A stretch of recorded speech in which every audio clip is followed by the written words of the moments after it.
আজকের পোস্টটা আমার বড় মেয়ে রাজি মায়ের জন্য রেখে দিলাম। ভীষণই প্রিয় একটা খাবার। এই তেতো খাবার যে একটা বাচ্চা যখন ছিল একদমই ছোট, তখন থেকেই যে এত প্রিয় হবে আমি কখনো ভাবতে পারিনি। কারণ আমি নিজে এখনো পর্যন্ত এতটা তেতো ঠিক নিতে পারি না।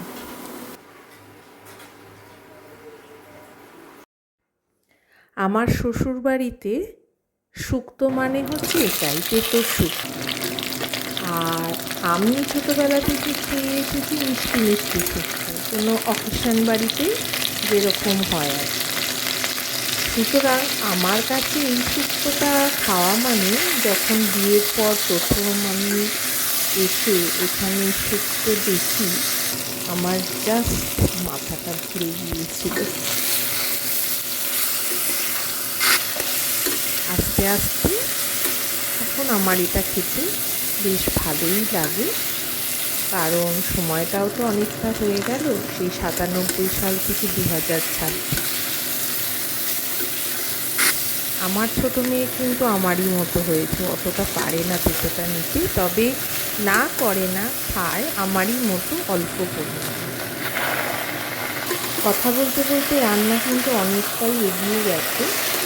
এখানে মশলা বলতে রাঁধুনি আর 5 ফোড়ন ফোড়নে দিতে হয়, আর রাঁধুনি আর 5 ফোড়ন একটু শুকনো খোলায় ভেজে হালকা করে সেটা ঠান্ডা করে মিক্সিতে গুঁড়ো করে নিতে হয়, ওটা সবার শেষে দিতে হবে। আর সর্ষে আর আদা এটা পেস্ট করে নিতে হবে। সর্ষে সবসময় আমি নুন দিয়ে বাটি, যাতে না তেতো হয়। আর মিষ্টি শুক্তোর সঙ্গে তেতো শুক্তোর তফাৎ হচ্ছে এখানে মটর ডালের বড়া করে দিতে হয় এই। আর সবজির মধ্যে মিষ্টি শুক্তোরও যেমন সমস্ত আনাজ লাগে, এক্ষেত্রেও তাই।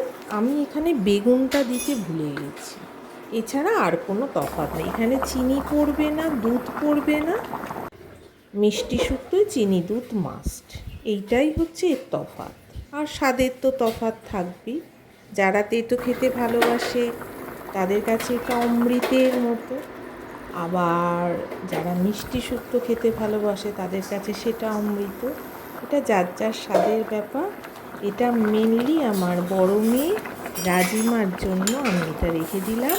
আর মা কীভাবে তেতো শুক্তো করতো, যদি পরবর্তী ক্ষেত্রে তার করার ইচ্ছে হয়, তাহলে এই রেসিপিটা সম্পূর্ণভাবে আমার রাজি মায়ের জন্য।